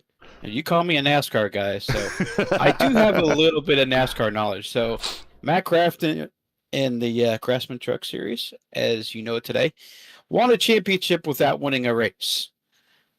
Can I do that? Tom Sneva did it back in 1978 for the USAC Champ Car IndyCar Series. So if he can do it, you can do it. Your knowledge is so elite.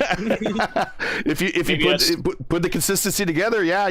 The interesting thing about that 1978 finish, and just I don't want to monopolize your interview time here any more than I have to, but just to tell you how consistency pays over wins, Allenser Sr.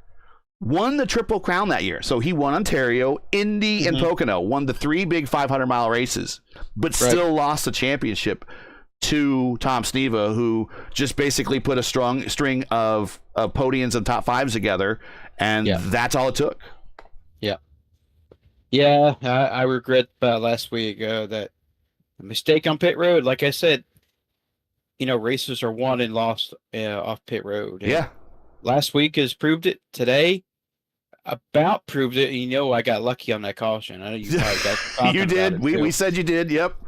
So it's got to be cleaned up. I'm going to work on that 100%. So hopefully, I'm looking forward to the next race. All right. Well, last 1 mile oval next week. Shout outs, friends, family. Anybody you want to say hi to? Go right ahead. All right. I'd like to thank my TWR guys. I'd like to thank Christopher Reagan for coming and racing with us. He's such a cool dude. Congrats to Mark Murphy in the chats with me the whole entire race. Congrats to him on the win.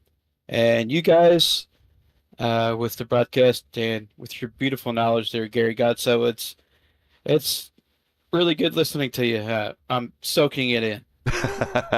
Well, thank you very much. I try my best, but I'm far from perfect. That's why I have Andrew here.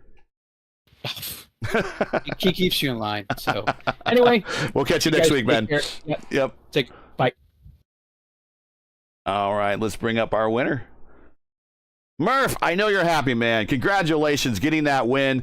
A bit of a rough week, and to come out with a win here to start off this week, I bet you feel really good.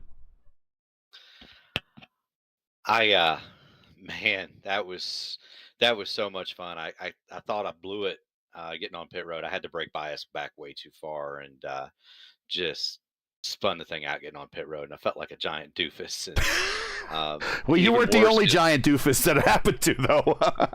it was just such a rookie mistake not reaching for the brake bias knob before I went, because I think Matt and I were the only two cars that were dragging a brake going into three, and I know, there were so many guys were driving in there so hard, and it felt like we were lifting so early, but then we kept tires under it, and we didn't have the fall off at the end, and um, man, just I don't think I've needed a win this bad in a while, and I'm happy we won it.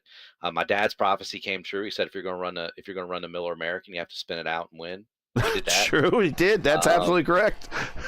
We spun it out, won a race. So thanks, pops. Got to thank Matt and Chris in a Discord. That was a ton of fun. It's a ton of fun racing with these guys. It's it's good to be fast, and it's good to be fast when you're having fun. And there's nothing better than doing it with your buddies. So thanks to them. And I'm sorry for Matty ran out of gas. He's running out of gas. He run out going through turn one on the thing. I ran out about halfway through. Well, I had 500ths of a gallon when I got back to the start finish line. I had just enough to turn it around, and it shut off. So not a whole lot of petrol left in my tank either. But man, I'll take it. Hey, Mark, it's good to finally talk to you after months of just the chatter, right? Yeah. So I'm curious, actually, what was the fuel mileage like there? Because you kind of segued me right into the question I wanted to ask, because it seemed like it was going to be very close to making on fuel based on the second to last yellow. So I guess that very last yellow that happened really was the kicker that made it a lot easier to hit a fuel number, especially with you being out in front. There was not really much you could do to save a lot of fuel. So what was the fuel saving situation like for you? And did you feel at any point that you were going to run out and you had to save more? I was able to go a lap longer than pretty much everybody else because I was lifting a lot earlier going into three. I wanted to run off the corner, so I was lifting a good 50 yards before everybody else. If you go back and watch, I mean, Charles and Yari and AJ Hobson and them guys, they would just dive to the inside going into three. But I had such a run off, but I've been off the gas I've been off the gas 100 yards before they were. So we were getting good mileage. You could run about 43. You could do 43 laps. But I got on the radio to Matt and I said, I think we're going to be about a lap short. And, of course, he went on and led, and he was using up a ton of fuel battling Yari, and Yari was using up a ton of fuel too. And I was just kind of sitting back there in the draft, coasting, waiting. And I was perfectly content to follow Matt home. I know he's in a championship battle and I'm not. And, I'm just here having fun and hanging out. So I was just going to let him go ahead. And, I was content to run second. And then, he got on the radio and said, hey, by the way, I ain't going to make it. Can you pass me? So, I mean, I felt like I might have been able to go by him anyway, just because I think he used up a lot to get by Yari. But then I still had to save out front. I mean, instead of lifting at the 100, I was lifting at the. There were laps I was lifting at the 150. There were laps I was lifting at the 200 going into three and not braking, just coasting it all the way down to the center and then waiting a heartbeat or two to get back on the gas and just rolling in real smooth because, you just, you had to save it. And I also wanted to have a little bit to go in case I needed to go. So, that was my thought. Like I said, I finished with about half a lap left in the tank, right at race pace. So got it just right. Nice. It's unfortunate. Shout outs. It's unfortunate. Yeah. First of all, it's Mother's Day. So Yeah. hi to my mom. Hi to my bonus mom, Georgie. My mom, Terry. My bonus mom, Georgie. Hi to my wife, Natalie. All great moms. And to everybody else's mom out there that's watching, thank you. Uh, Thank you for supporting us. I got to thank Black Magic Designs, cool paint. Go get you some of that. It's worth 2 cents. I got to thank Gary Godso, RaceVerse. Your guys' support is absolutely unbelievable. It's been, especially over this last week, it's been a lot to me. Last couple of weeks. Got to thank Admin Box. So if you're a race controller, go talk to Fish, get you an admin box, race control at the touch of a button. And yeah, man, thanks to you, Gary and Andrew, for what you do. It's awesome to be here, and it's great to be back in Victory Lane. Thank you. Well, there it is, Mark Murphy, 18th different winner here in the Dark Horse IndyCar, or Dark Horse DW12 series. Congratulations, and keep it going. We'll see you at New Hampshire next week. Yes, sir, Gary. Y'all have a good night. You hear? Yeah. Take care. Final thoughts, sir, before we get off the air here and give you back your Sunday going, and then, of course, final thoughts for here, and then the early thoughts heading off to New England here, going to New Hampshire next week. Yeah, it was definitely very interesting, the amount of side-by-side we saw, and the ability for drivers to race side-by-side for lap after lap after lap, because these guys really were going after it, especially in those last couple of cautions there, where there was a little bit of mix-up with lap traffic and everything. So I was very interested to watch all that, and the only other thought I had was that I wish my computer didn't decide to play tricks on me, but we'll get that fixed and sorted for next time. It was seamless. We could hardly tell. That's how much of a pro you are. So my one last question for you is, New England or New Hampshire pit in is very similar to here, where it's you kind of come off the what little banking New Hampshire has onto the apron to get on the pit road at New Hampshire there. Do you think, in your best advice, and I'm sure I know what the answer is, that maybe some of these drivers should work on doing some green flag pit stops at New Hampshire? 100%. I'm not even going to hesitate for that response. But yeah. We were kind of previewing New Hampshire a little bit in our kind of like off-topic discussion that we were having right in the middle of that last stint there. But New Hampshire is a great track. It's close to home for me. Probably the closest track that the IndyCars race on to me geographically. So it's nice to always check out a nice New Hampshire race and possibly comment on it as well. So it's got its own unique sort of characteristics to it that are a little bit different from tracks like MOTEGI. It's very much less super speedway and very much more on the brakes. You don't have the New England accent. Either you've been out of the region for so long, or you just able to hide it. My accent's all New York, my friend. That's okay. I got you. I got you. A cup of coffee after this is over and walk my dog. When you said New Hampshire, I was thinking, I'm thinking that you're a little bit higher up in the New England area. But okay, yeah, you're down in the New York area. Gotcha. Well, that's it today. Once again, your podium from Motegi. Mark Murphy with the win. Matt Wagner extending his point lead just a little bit now as we come into the final three rounds. And Yari Brubacher now putting himself in third in the championship. Can he get up to the top two? We'll see. We still got 3 rounds to go. Stay tuned. Join Andrew and myself again next week for round 10 of the Dark Horse DW12 series as the teams and drivers head up to New England and New Hampshire for the New Hampshire Speedway. Coverage begins around 8 p.m. Eastern. Today we're a little bit delayed, and that was a decision by the league, but we should be back to the 8 p.m. time frame next week. So as always, you can find everything according to what time we're starting, correct times in your area, everything at youtube.com/RaceVerse. Now, as you know, the YouTube algorithm game is not easy. Please help support RaceVerse, if I could talk, with the weekly grind. Leave a comment below. Let us know your thought of tonight's race. Thank you for everybody that participated in the chat. That has been awesome. Thank you very much. And if you enjoyed tonight's coverage, support us by smashing like in the video. If you're new, click subscribe, and while you gotta hit the bell for weekly reminders so I'll miss out on more of RaceVerse other iRacing programming, including tomorrow night, if Rigney's still on, will be the ISRA Xfinity Series. See if we can extend the caution-free racing that we've been doing to Richmond now. And then our signature broadcast on Tuesdays. We thank the Catalyst for this coverage. That was our joke before everything started here.